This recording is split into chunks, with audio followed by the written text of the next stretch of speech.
have Miss Nastrah Carr. I'm gonna have her introduce herself because that's like you give the best introduction for yourself. So, peace, everybody. My name is Nastrah Carr. I am an entertainment creative strategist, singer, songwriter, model, activist, just a overall empress of all trades. I'm here to do God's work, and I'm just so grateful to be here and share this space with you. Amen. And it's just like that. We're going to get right into the episode. And the first question I'm going to ask Miss Nastrah is, how did you learn to love yourself? We want the full story, the full details, get deep with us because they want to know. Wow. How did I learn to love myself? The reason why I take a minute to breathe is we have a tendency to just keep going. And one of the things that I learned with loving myself is how to be patient with my faith and how to trust. And my beginning of my self-love journey began with God.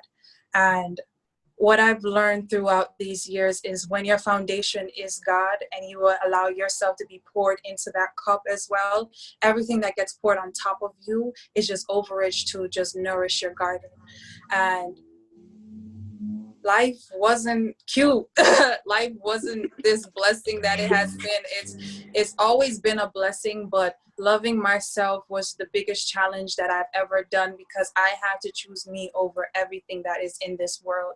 It's a matter of how willing are you to surrender to what you know is true, which is your divine source. For me, I could not love myself without loving my relationship with God first. And from building my relationship with God as to how I decide to build my relationship, not with what everybody else chooses me to see. Like, growing up in a Seventh-day Adventist church, growing in a family where there wasn't really that God foundation structure, and being around people that are spiritual and doing so many different things, the one thing that's kept me safe was my relationship with God that allowed me to go deeper within myself. A lot of us are so afraid of the choices that we've made in our past that we can't accept ourselves. For me, learning how to love all the choices, from the choices that have broken me down to the ground, it's brought me a deeper sense, whereas because I love my mistakes, I can love who I am in my light. A lot of us like to love our light, but not our darkness. Like, what about those mistakes that you've made? And how can you find your peace in accepting that I did not know? And that's the reason why I made those choices. And the journey has been real, but honestly, just forgiving myself and saying, you know what, I'm grateful. Coming back to gratitude, coming back to what did that situation teach me? Like, me and you, we've grown up. You've seen me at my absolute worst. And I'm so grateful that you're still a part of my life to be able to see me in this moment. And it took me forgiving myself for those choices, because had those choices not happened, I would not have a testimony now. I would not have a story. I remember, a lot of us women, especially, we like to be superwomen and don't show any scars. And I realized, especially this weekend, being a space holder for a community, for a retreat, that when you allow yourself to be vulnerable and to be seen, you provide yourself an opportunity to grow. When you fully trust yourself that no matter what scars I have, and just surrender to that, you'll realize that letting go of those scars is what the source of your strength is. When I finally allowed myself to forgive myself from, a miscarriage, from, being suicidal, from heartbreak, from so many different things where, like, I'm find myself more comfortable with telling my story, where I'm not afraid to say, hey, I've been sexually assaulted. Hey, I've been through a miscarriage. Hey, I've been through abusive relationships. Hey, I've been through all these trauma. And from forgiving myself from going through those experiences, I've allowed myself the opportunity to find peace within myself. The biggest thing is to forgive you. Because regardless of anything, no one can accept you before you accept yourself. Because God can pour and say, hey, I have these blessings for you. Hey, I love you. You are my child. Everything that I have, this world is all for you. But you will never be able to accept it until you accept that you are enough, even for God's love. Yeah. God never leaves us. Even when we read the footprints, there are paths that walk. And sometimes God has to carry us for us to know ourselves. So how often do we even surrender to ourselves and say, you know what? I'm going to take this moment to cry and release all that pain. I'm going to take this moment to, do some self-care where I'm going to nourish and take care of my body, take care of my mind, take care of my spirit before I go out there and take care of this whole world. You can never take care of anything before you take care of yourself. From you honoring your vulnerability, your peace, your love, you allow yourself the opportunity to push past any negativity, push past any boundaries. When you finally push yourself, you say, you know what? I'm going to jump. Allow yourself the opportunity to see your wings. Allow yourself the opportunities to see how much you can fly. Stop being afraid and be fearless, because faith and fear can't sleep in the same bed. So how can you say you have faith and you're still so fearful of what God has for you? You have to jump. You have to take the risk, whereas even when you fall, you don't even set yourself with the if I fall. Just say when. Be firm. Be affirmative. And just say, no matter what, I'm still a child of God. No matter what I do, whether I explore into different modalities, whether, I'm Pentecostal, Buddhist, spiritual, yoga, whatever you do, as long as your foundation is God, you already know you're protected. What are you worried about? What are you afraid of? Really ask yourself, what are you afraid of? When you go back to the memory of that first heartbreak, as to identifying why you don't like relationships, when you go back to those childhood moments as to why you don't like certain things, and you allow yourself to feel that excruciating pain until it's unbearable, and you cry, and you release, and you hug yourself, not looking for anybody to hold you. Because a lot of times we'll go through the worst things and we want somebody else to nurture us. But how about when we hold ourselves and say, God, be here with me as I soothe my soul? As you cry yourself, give yourself what you want other people to do for you. You want that hug, hug yourself. You want that kiss, kiss yourself. You like whatever you desire, you have to give it to yourself first before you're able to accept it from others. So why not sit with your pain with God and say, God, I feel so broken. Can you be with me here in this moment in my brokenness and help me put myself back together? Can you honor yourself in that way and say, you know what? Feel your heartbeat. What does your heart feel like when it's in pain? What does your stomach? Learn your body. Because a lot of us do not know how our bodies work, but yet we want to say that, we're Christian, we're children of God, but you don't even know your body. You have no idea how your emotions hit your body. You're so afraid to dive into different things that would teach you about your mind, your body, and your spirit because of fear that other people taught you. What are your own belief systems? Where do your belief system come from? Is it a place of fear or is it a place of faith? And when it's not that, question is what you're doing, because God is always love. Yeah. God is not fear. So when God is love and faith, how can I listen to somebody that speaks out of fear telling me to be just as fearful? God's people speak of love, truth, peace, harmony, happiness. Learn to identify who is around you that do not speak in this way.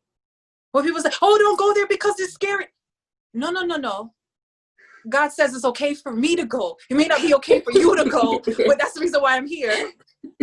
I can't take what God told you to be true. I have to ask God first. God, is it okay for me to go watch this movie? Is it okay to eat this food? Is it okay for me to interact with these people? Yeah. Because God is guiding you. What you pay attention to other people for? And that's how my journey of me loving myself, when I came to ask God permission first and say, God, is this okay? God, is this what I'm supposed to be doing? Because I surrender to you. I move out of faith. Like for me, I'm empathic.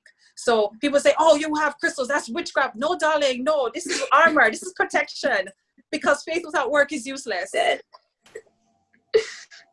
Because I asked permission first, because otherwise, had I not asked permission, I would not be this blessed. I wouldn't have these testimonies. I wouldn't be full of light. Yeah. And that's just from learning those truths and breaking those barriers of belief systems that were fear and coming to a place of faith. I fully surrender to just trust God first. Mm-hmm. And when we trust God first, we can be able to experience the fullness of life, because regardless of anything, no matter what happens, I am only here for a season. I'm not here for eternity. I have eternal life waiting for me. So whatever God wants to do with this physical blessing, that's up to God. So I always say to people, let's say something happens to you.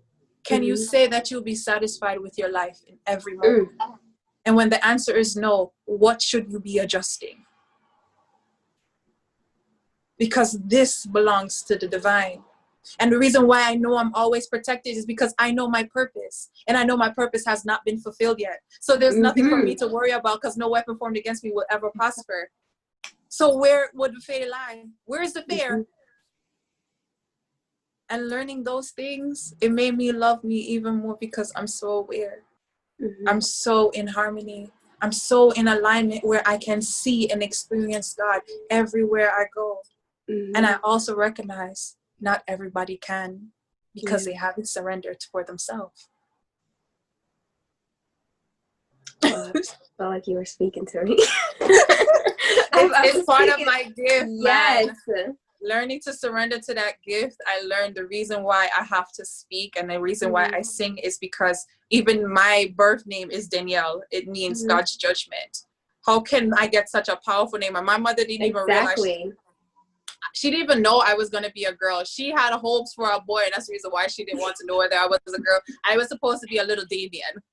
And because I came out a girl, she's like, gosh, what am I going to name this pick-me? Yeah, all right, you know what, Danielle? Not realizing the power in that of name. The name. That's name God. means God's judgment. That's how God uses my vessel. Because when we allow ourselves to be used, you'll realize you have an immense power. But so much of us are afraid of this power. I've been terrified of my power. But God said, how can you be afraid of the gift I gave you? And you tell me you have faith. And I was just like, okay, Father, you have it. Okay, I will sing, I will speak out more, and I'll be fearless, and I will speak because that's the purpose. I'm not here to satisfy you. I'm here to satisfy my Creator. That's awesome. I love it. I feel like you answered all the questions in one, because there's only 2 questions. And the second question is, what advice would you give to others about the importance of self-love God's way? And you, is there anything else you want to add on? Because you were just pouring it out. It was literally like an outpour. So give us more. What else do you want? Definitely the biggest advice that I would give to everybody is to be aware of your own power and choose yourself. You have to choose yourself before you are able to choose others. That comes with friendships, relationships, and most important, family. You can't say that you want to heal the community and you haven't even healed your own family. Our family are our first lessons. And that's what my mentor taught me.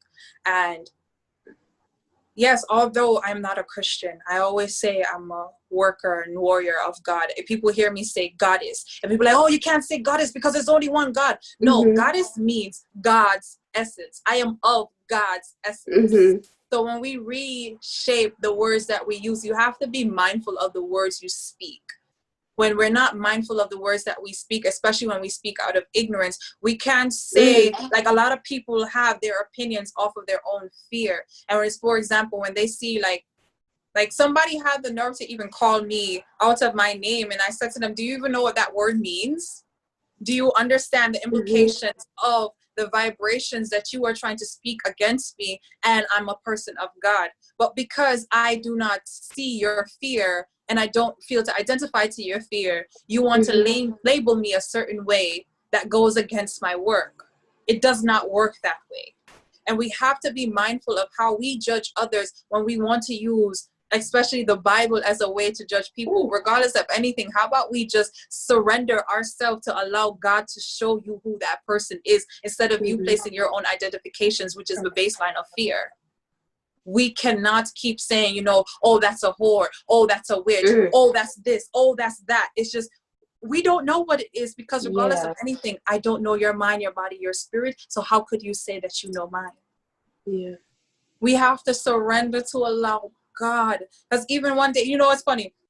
I was talking to my grandmother and she wanted me to do something for her. And then all of a sudden it became like, oh, you're wearing a mask. And I'm like, well, I take care of my mind. I know how this is going to implicate my body, and I'm very much aware. And when I'm in spaces that are not safe, I do. But when I'm in safe spaces where I trust God and say that it's okay, I don't, because I don't live in fear. But then it's just the way she came out, it was just like, please do not put your fear on me. Even my mom, when she's like, I haven't heard from you, I'm so worried. It's like, you cannot be worried, because I see you placing your fear on me. And you have to just trust God. You have to just trust that all will be best for you. Not how you want it to be, but how it's supposed to be in alignment for your purpose. Identify what your purpose is instead of minding your business. We want to worry about like, oh, you should wear your hair this way. You should wear this type of clothes. You should do this type of thing. But what are you supposed to be doing while you're minding my business?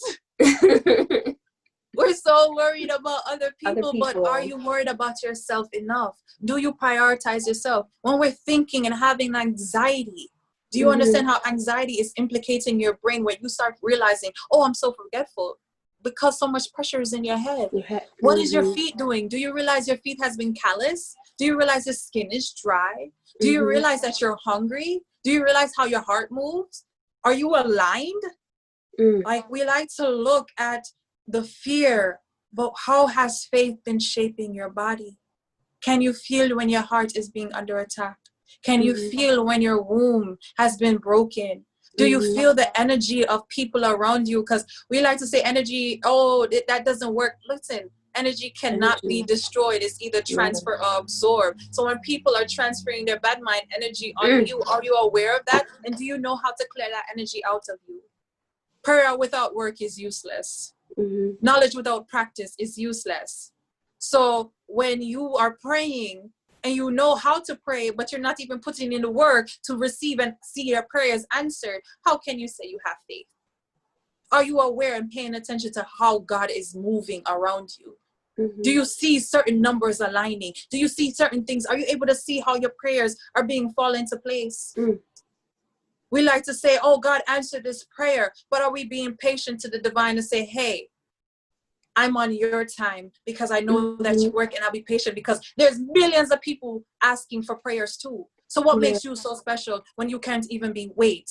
We want God to say, oh, God, like manifestation. God, you know, I want $5,000. But you're not even patient to see how that $5,000 is coming to you. Or we're not even being specific to say, okay, God, I want a man. All right, hey, here's a man. No, I didn't want that one. But you told me you wanted a man. Exactly. You told me you wanted a job. You walk past a help sign and say, hey, there's a job. I said, no, that's not good enough. Isn't this what you asked for? But then we want to say God doesn't answer prayers. That's not, But are you paying attention to see prayers answered? Are you paying attention to see how powerful your words are?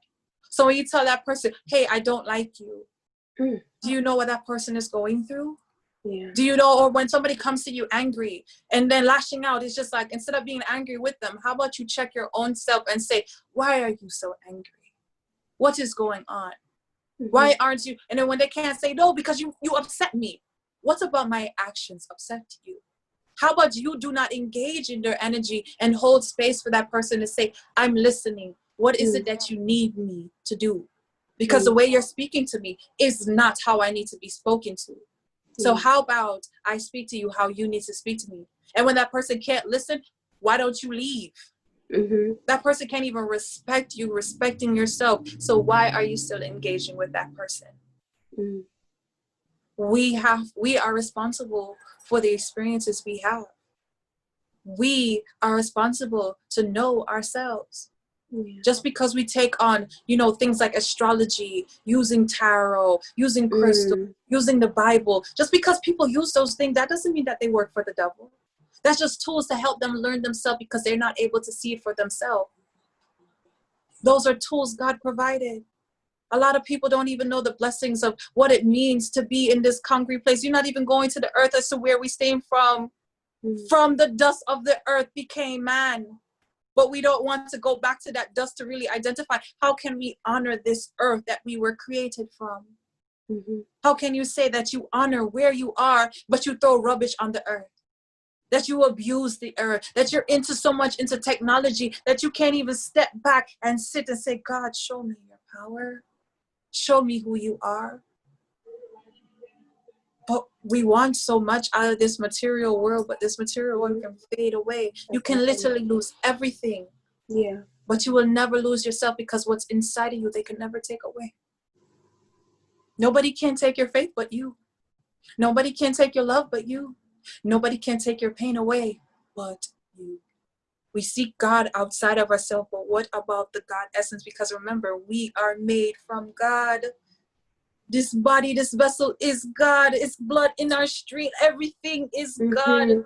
When you're able to see every moment, from the trees, from the animals, from the insect, and say, that's God, you will have more gratitude for life. Yeah. Because no matter where I go, I'm going to honor everything as though it is God. Because when you're able to do that, you'll see your peace just comes to you naturally. When I drink my water, I said, God, I'm honoring this as nourishment to your vessel. I bless my food and say prayer and say, okay, this is nourishment to your body. I'm not even allowed to eat meat anymore, because when I started to feel my body, I started to feel how sluggish meat made me. I started to feel the pain in my intestines. But until you tap into learning your body, you'll never know that. Our body works like the left side of our body is to receive. The right side of our body is to give. So when your shoulders are hurting, especially your left shoulders, is what is so heavy on your shoulder that you feel you're not receiving? What is so heavy on your shoulders that you feel you're not getting enough? Yeah. That's why the weight of the world is always on your shoulder, especially in the back. Also, because you previously thought that the weight of the world was on your shoulder. So how about you just take it off and see how light your shoulder can be? Our feet, when our feet hurt, is because we're not grounded on this earth. We keep thinking too much, anxiety in our head. Do you know that your feet have been calloused? Do you realize there's no blood to your feet? That's why your feet is always cold. Your hands are always cold because you're giving out so much of your energy. What heat are you going to receive? Your heart is always pumping so much because that holds anxiety. Your kidneys, why you can't hold your bladder and why you're always dehydrated, is because you fear so much. And these are things people can research, but they're so afraid. Yeah, but when you release the prayer and say, God, shield me as I dive in to learn deeper about myself from the knowledge that is out there, and guide me where you need me to go, so I may be firmer into your faith. The Bible is one aspect of God. The Bible is like the journey of the prophets. So who's to say, because the world is in so much pain now, that dear God is not creating new prophets? That's true. Because we are all each other's reflections. So because we are all each other's reflections, so those stories in the Bible, the reason why they resonate me now is because man still has not learned their lesson. So who's to say there's not a Jesus where God is working coming here? No. Who's to say there's not another Ruth here? No, because man still can't learn their lesson after thousands of years. We're still in these same cycles, but we don't want to believe that it's possible that God is here again now. We're in some serious times. And there's a lot of fear in the world. And you're realizing how quickly fear can destroy man. We could see it. And we see a lot of people who don't have faith. Come back to your faith. Come back to your peace. Come back to your love. Come back to your grounding. God is only peace and love. There's peace in the darkness. Yeah. Because guess how a flashlight works? When there's a dark room and you turn on a flashlight, the darkness either spreads back into the darkness or comes into the light. Be the flashlight and be the light of the world. Because the light of the world can handle the dark and the light. Yeah. That's what makes people powerful. Thank you, thank you, thank you so much.